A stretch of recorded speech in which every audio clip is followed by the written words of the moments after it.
This is the first test mission for a new cinematic style of battle report, and please let me know in the comments and share it if you do like it, and I will make more of them.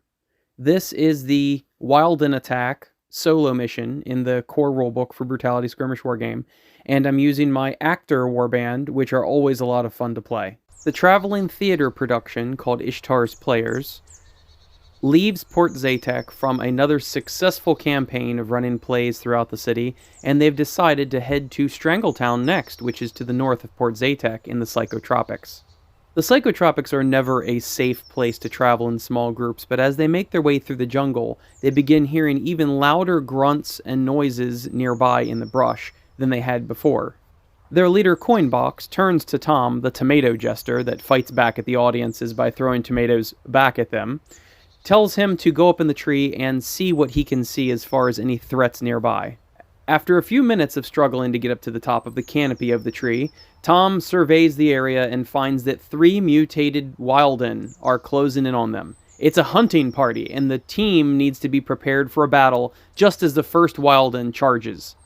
With a roar, the monster charges Jess and skewers him between the ribs before he can react. Dramatique begins an interpretive dance that puts the monster off guard. Meanwhile, another monster rounds the corner to attack the crew. Tom finds his foot stuck in the top of the tree but is able to remove it before raining poisoned tomatoes down on the monster, both blinding it and injuring it. The third and final Wilden rounds the corner, sizing up our group, while Coinbox, the leader, charges the closest monster and repeatedly smashes him in the face with the money box, causing a wound and confusing him. Jess moves around the corner and takes a defensive stance, ready to take the full burden of a charge from a Wilden. With the closest Wilden blinded and confused, Announcer charges through his own group to the next Wilden, smashing it repeatedly with his announcing horn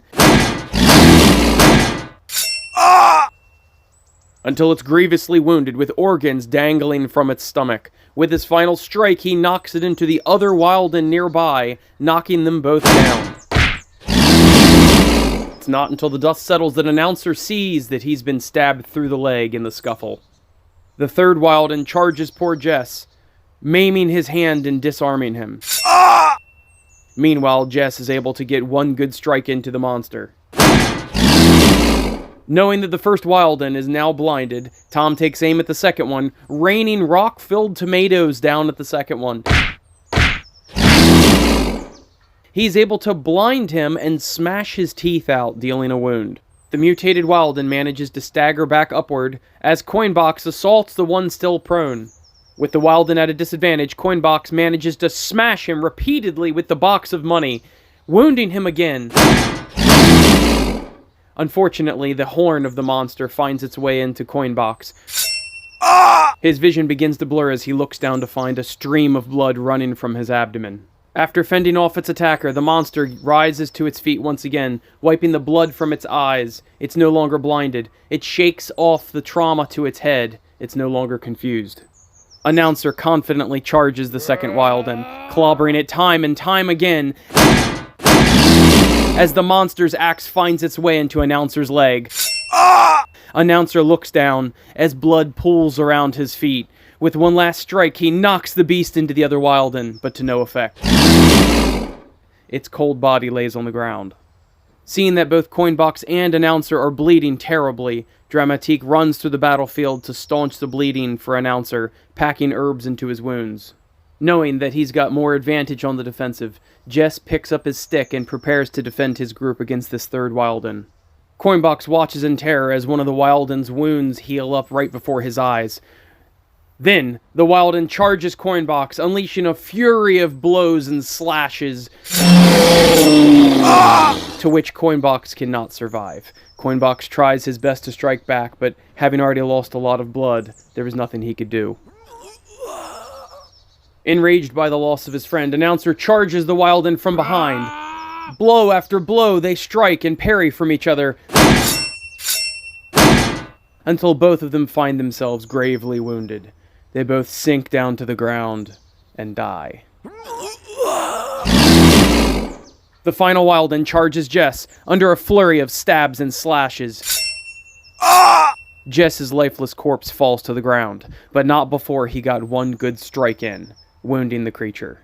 Taking aim from his treetop vantage point, Tom lobs down explosive packed tomatoes down onto the Wilden, killing it, body parts raining down as it explodes. After a moment of catching his breath, Tom climbs down the tree to meet Dramatique on the field. They survey the battlefield, look at the pools of blood from their friends and enemies alike, and they know that they have a long travel back to find their friends where they respawned.